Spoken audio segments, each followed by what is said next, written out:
Around 2,550 years ago, the Babylonians destroyed Jerusalem. And the king was King Nebuchadnezzar. I wonder what the king must have felt when he captured Jerusalem and ransacked the Jewish temple looking for treasures.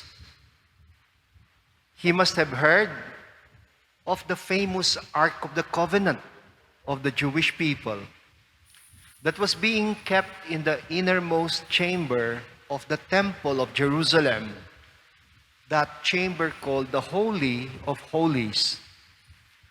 And he must have been excited to lay his hands on what he thought was a treasure box. The Ark of the Covenant was really just a box, a wooden chest plated in gold and guarded by two angels, golden angels, kneeling in adoration, facing each other above the lid or the cover of the box. The king must have thought that Ark of the Covenant was full of precious stones and valuable treasures. Now, imagine his great disappointment when he opened it and found out na wala palang laman kundi 2 tapyas ng bato. Nothing inside but 2 ordinary little slabs of stone. He must have thrown them away because they were totally worthless to him. And in anger, he demolished the temple, burned it down, and destroyed it completely. Poor Nebuchadnezzar. He did not know that gold-plated Ark of the Covenant was just a container, and the 2 seemingly worthless tablets of stone on which the 10 commandments were written were really the treasure that meant the whole world to the Jewish people, because they symbolized the Israelite people's covenant with their God, Yahweh. Today's gospel is about finding the true treasures in life. Ang mahanap ang tunay na kayamanan sa buhay. The kind of treasures, Jesus says, that neither moth nor decay destroy, nor thieves break in and steal. Kayamanang hindi mananakaw ng sino man sa inyo. And it is followed by a saying about the eye, functioning as the lamp of the body. If the eye is healthy, sabi niya, meaning if it is capable of seeing the real treasures or finding the things that are truly valuable in life. Kasi we can be wasting our lives if we spend them in the pursuit of things that we realize only later are totally worthless. Naghahanap ka ng kayamanan, akala mo kayamanan, basura pala. This was exactly how St. Augustine himself felt after his conversion experience. He wrote about it in his Confessions. Ganito yung sinulat niya. Late have I loved you, O beauty, ever ancient, ever new. He's talking about God. Sabi niya, late have I loved you. You were inside me, but I was outside. And it was there that I was looking for you.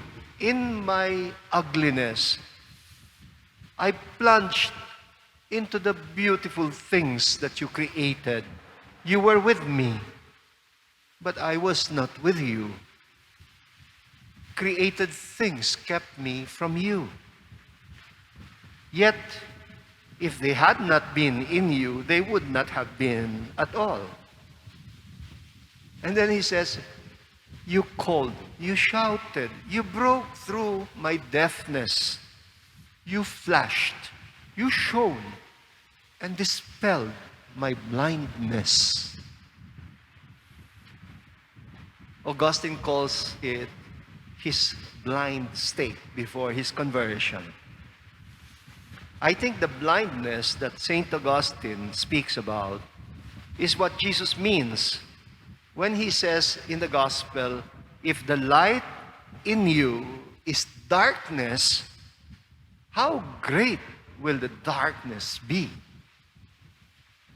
Kung ang liwanag mo ay kadiliman, ay grabing tindi ng kadiliman yun, sabi niya. And I cannot agree more. We usually regard education as an instrument of enlightenment.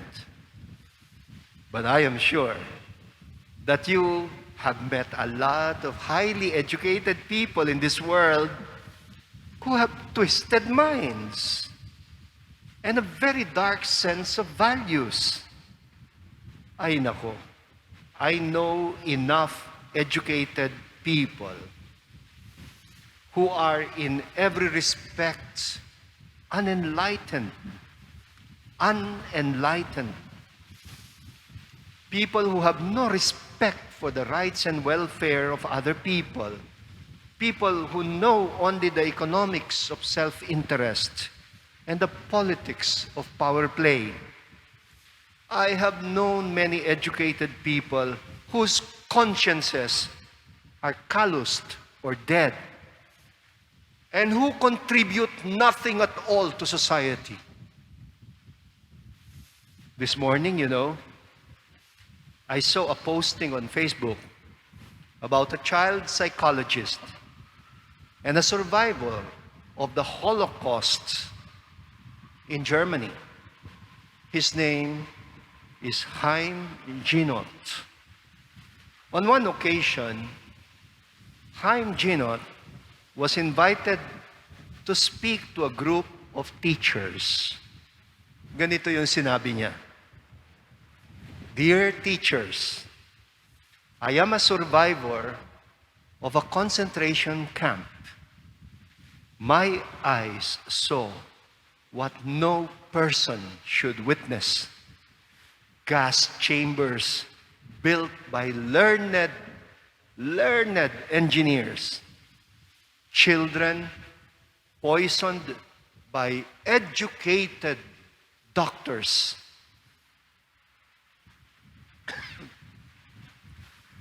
Children killed by highly trained,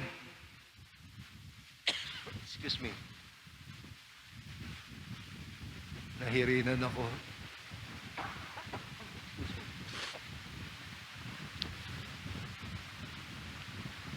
Children killed by highly trained nurses. Women and babies shot and burned by people who graduated in college and high school.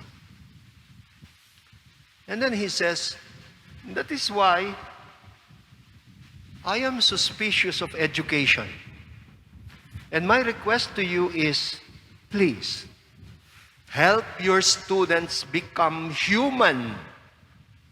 Your efforts must never produce learned monsters, skilled psychopaths, or educated Eichmanns. Reading, writing, and arithmetic are important only if they serve to make our children more human. And that cannot happen unless we train their eyes to see the things that are of real worth and value for authentic humanity. Please stand. Jesus